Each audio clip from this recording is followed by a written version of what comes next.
Hello, hello, hello. Today is February 15th, 2024. I kind of wanted to talk about one of my favorite characters, and actually my favorite character I've ever read about. They are fictitious, but I do think that there are some really important philosophical themes within this character and the broader book, which is Crime and Punishment. And Crime and Punishment is really about, it's almost like Oppenheimer in the way that the main thrust of the story is someone dealing with their actions. Right, like the book starts off with Raskolnikov, the main character who is living a pretty desolate life. He's not the most likable person, but he's smart and supposedly he's handsome as well. So like he's got some things going for him, but he really at the beginning sort of feels like someone who's just lost, trying to find their path. And he's poor, and he's can't really afford his rent anymore, and that's sort of why he chooses to kill someone. He asked the question, why not kill someone for the betterment of society? And this is a utilitarian sort of objection, or it's an objection to utilitarianism, I should say. Gotta talk precisely. But really, I think most of his justification is along utilitarian lines.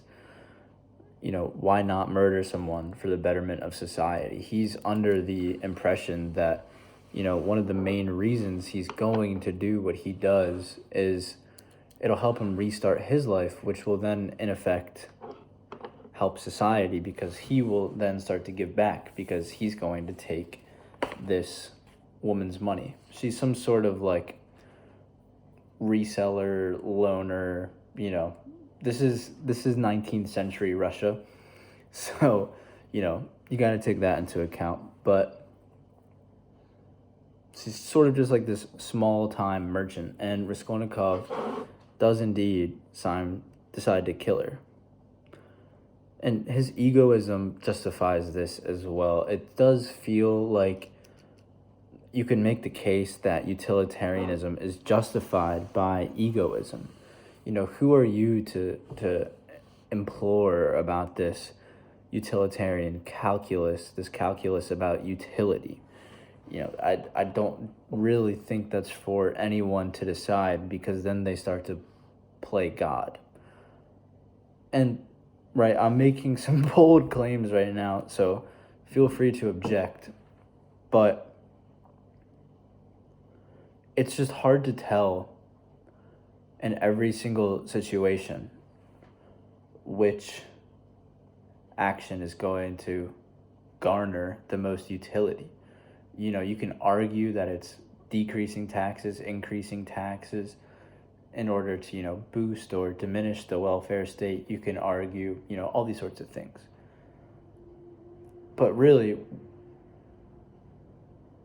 I don't even think that it's as black and white as something like that, where you can use empirical data to come to some sort of conclusion, because we do have that. But something like this, it's a truly philosophical question: why not kill someone for the betterment of society? A utilitarian is almost forced to say that you can, depending on the consequences, right? Utilitarian is a consequentialist school of thought. If you're a philosophy professor, feel free to scold me. But returning back to Raskolnikov, he gets obsessed with this idea of him being Napoleon, who almost has a moral right to kill because he's so great. And I think that, it falls in line with utilitarian logic. If you have more ability to produce utility than others, and even if it means you must kill, pillage, and so on, you're justified in doing so. And I think Raskolnikov uses this as a way to justify, and then he ends up believing it as well. And I think he ends up believing it because he And this is the part that is more relatable than the other part. Don't get me wrong, but I think he ends up believing it because he has struggles with rationalism. And the relationship between rationalism and utilitarianism is something that I think would take way too long to really think about. But I'm going to separate the two. And Raskolnikov contemplates the idea of rationalism being irrational. Almost like it's such a Dostoevsky is just a genius, and this is why I want to share it. I've talked about rationality before, but I think within this context, it's it's a lot better than I could ever describe, and so I can use this material to help, make some points that I would like to make. But like he contemplates the idea of things he even did in the first place. Is your reason truly reasonable? Does your memory truly serve you right? You might remember doing something or not doing something, but because it's in the past, it's almost impossible to tell if it really happened, at least with some things, right? Like, I can, right, I just placed this water bottle, and now it's here because I put it there in the past, right? There are very simple things like this, but without trying to spoil too much, he just tries to remember things about the murder and how well he covered his tracks. And then he even gets to the point where he's so far gone, he's so far in disbelief of rationalism that at one stage, I don't know if he really believes it, but he definitely entertains the idea that he didn't do the murder at all. Because there are other suspects within St. Petersburg, which is where the murder took place. And those suspects at first are better suspects, I guess. They're it seems as if they did it more so than Raskolnikov. And I don't know. It's just, in this sense, especially with what happened yesterday, which I think this is why it's a fitting journal. It's like someone went on my YouTube page and,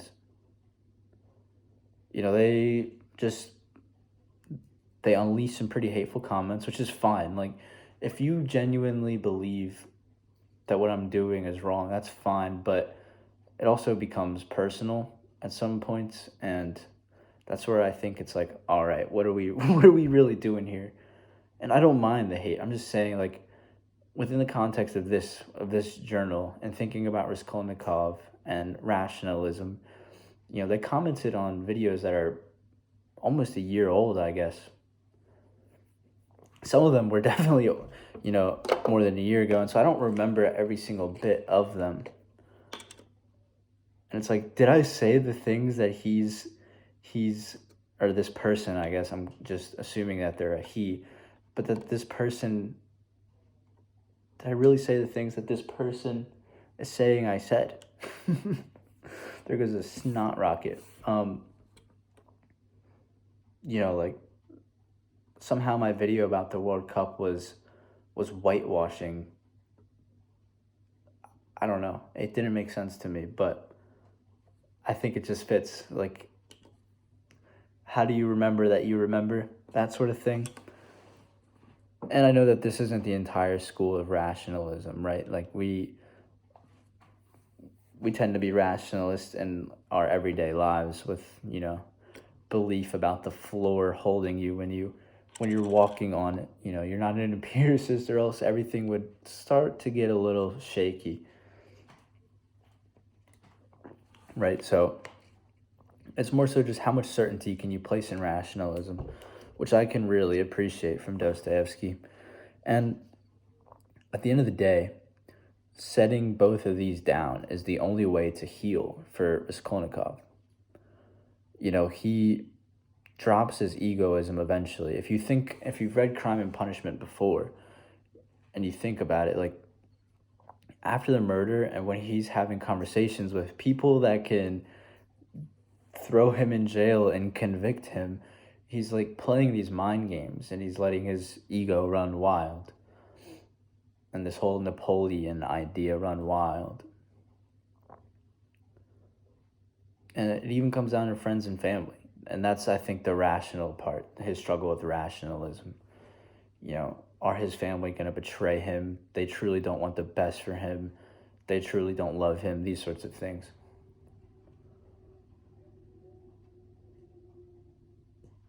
I think Raskolnikov is more of an empiricist in this way, in the sense that it would take,